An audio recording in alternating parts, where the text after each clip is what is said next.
Colleagues, I welcome you. Let me introduce my report named The Further Analysis of Industry Anisotropy. We have been working on the topic of industry anisotropy for the last 5 years, using fuzzy sets and soft computing for analysis. But we are reporting the results of our research in the direction for the first time. To begin with, what is anisotropy? Let's consider an industry consisting of several dozen enterprises in the resilience efficiency coordinate space. With the efficiency, everything is simple. We evaluate it on an annual basis using the ROE indicator. But with the resilience, everything is much more complicated. We came up with an indicator called RI, Resilience Index, and we evaluated using fuzzy method, using matrix aggregate calculation, MAC technology. 3 years ago, we reported this result at our conference. The ROE value can be any in percentage per annum, but RI, according to the construction, is measured from 0.1 to 0.9. The slide shows that an industry can be cut into layers, like a loaf of sandwiches, and in each layer there are several enterprises that are a set of non-dominated alternatives in the Pareto sense. Those industry, the layer, they dominate each other according to the exactly one criterion and lose according to another criterion. Let's number the layers from right to left and top to the bottom. Then the youngest layers strictly dominate the older ones according to the criteria simultaneously.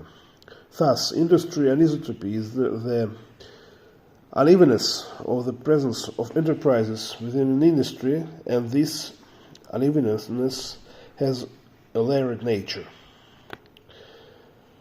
What does the idea of anisotropy give us in terms of economic analysis? Firstly, we are talking about clustering. If we apply the analogy of the pursuit of gold, then all enterprises in the industry can be divided into 3 large groups. The first group, pioneers, and those who set the rules of the game and the strong competitiveness advantages. They have many opportunities to take their business to the new level of the game. The second group, followers, are those who breathe down the neck of the pioneers. They are also doing well, but there are risks of market loss and rollback along the evolutionary ladder towards a third group, which we call laggards. The laggards are outsiders. They have little chance of catching up with the prospectors and many chances to complete their life cycle in various ways through bankruptcy or merger acquisition. The only way out for companies in this type is to fence off their market niche and entrench themselves in it until the end of their days, to exclude themselves from competition.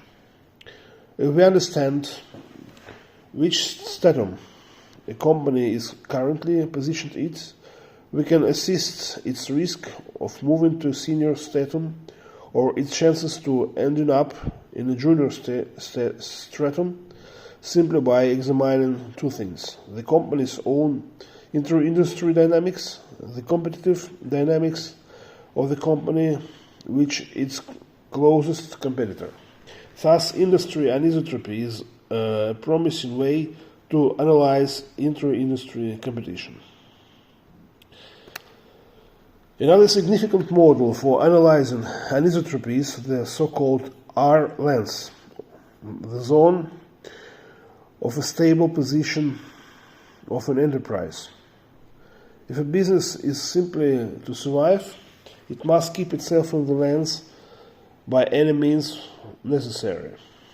The slide shows how oil and gas business are leaving the lens in droves as a result of the COVID-19 pandemic. True, then almost all of them returns back to the lens. This is about survival. And if we are talking about development, the enterprise is obliged to temporarily leave the lens and take on additional entrepreneurial risk in order to make a transformation, entering new markets, introducing new technologies, etc. To confidently control chances, it is necessary to model chances, including taking into account industry anisotropy. The desired goal is to achieve a position where both stability and extreme efficiency are achieved at the same time. We call this area Sannikov's land. In the spirit of Russians' mythology of the pursuit of gold. Likewise, we can identify this territory as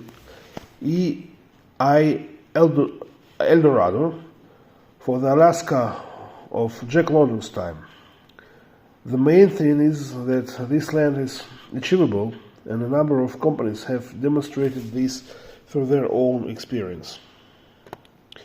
To identify layers within the industry, it's necessary to apply the layer-by-layer Pareto optimization method.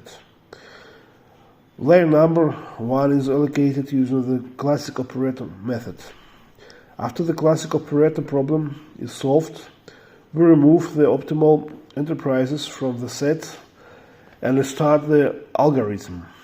So we move, removing layer by layer until the original array of enterprises is empty.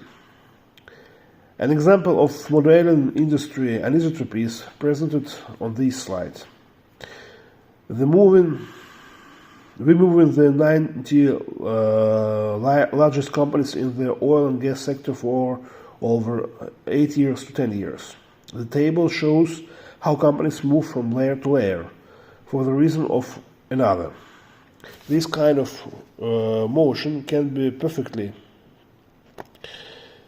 interpreted by Markov's chain. However, at the transition between states in the chain, there will no longer be probabilities in the classical case, but possibilities. And the sum of such possibilities along the outgoing arrows in the Markov's graph is equal to 1. There are many ways to assign and evaluate capabilities in Markov's graph, but this topic is beyond the scope of these posts. So, that's all for me.